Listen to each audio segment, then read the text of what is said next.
America दौरे पर प्रधानमंत्री मनमोहन सिंह और अमेरिकी राष्ट्रपति बराक ओबामा के बीच होने वाली बैठक से पहले ही परमाणु दायित्व कानून पर अटॉर्नी जनरल की राय से विवाद खड़ा हो गया है। रिएक्टर में परमाणु दुर्घटना की स्थिति में कानून एनपीसीआईएल को आपूर्तिकर्ता से आंशिक मुआवजा लेने की अनुमति देता है। अमेरिकी कंपनियां कानून की धारा 17 से परेशान हैं।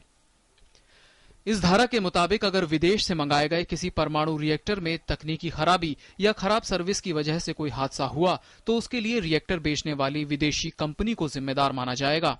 इसी बारे में परमाणु ऊर्जा विभाग ने कानूनी राय मांगी थी। बताया जा रहा है कि अटॉर्नी जनरल जीई वाहनवती ने परमाणु ऊर्जा विभाग को दिए गए सुझाव में कहा है, परमाणु दायित्व कानून की धारा 17 की जिन शर्तों पर अमेरिकी कंपनियों को ऐतराज है, उन्हें परमाणु रिएक्टर की खरीद के हर सौदे पर लागू करना जरूरी नहीं है। वाहनवती की राय में धारा 17 तभी लागू होगी जब विदेशी कंपनी से रिएक्टर खरीदने वाली भारतीय कंपनी ऐसा करना चाहेगी। अगर भारतीय कंपनी चाहे तो वो रिएक्टर की खरीद के करार में धारा 17 की शर्तों को शामिल नहीं करने के लिए आजाद है। विपक्ष ने परमाणु दायित्व कानून में किसी भी ढिलाई के बारे में सरकार को आगाह किया है। हमें जो जानकारी मिली है कि कुछ अमेरिकन कंपनियों के आग्रह के कारण ये कहा जा रहा है कि अगर कॉन्ट्रैक्ट में भारतीय ऑपरेटर जो न्यूक्लियर कॉरपोरेशन है वो उस पर दबाव नहीं डालेगा तो उनकी लायबिलिटी नहीं होगी। अगर रूल उन्होंने कुछ बनाया है तो वो रूल कानून का उल्लंघन है। मनमोहन सिंह जी वॉशिंगटन जाएंगे, अमेरिका के दबाव में अगर इस तरह का कोई समझौता करेंगे तब भी जो पार्लियामेंट में कानून पास हुआ है वो कानून लागू होगा।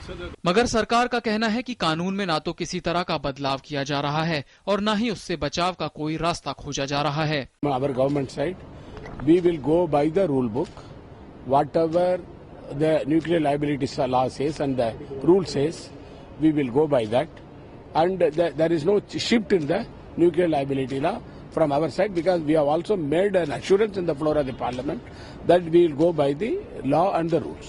उधर विदेश मंत्रालय ने कहा है कि विदेशी आपूर्तिकर्ताओं से बातचीत जारी है और कोशिश यही है कि जो भी करार हो उससे भारत ज्यादा फायदे में रहे। We have been convinced and we have tried to convince them that whatever basis we have of our agreement, there is adequate scope in that for them to get the protection that they legitimately deserve.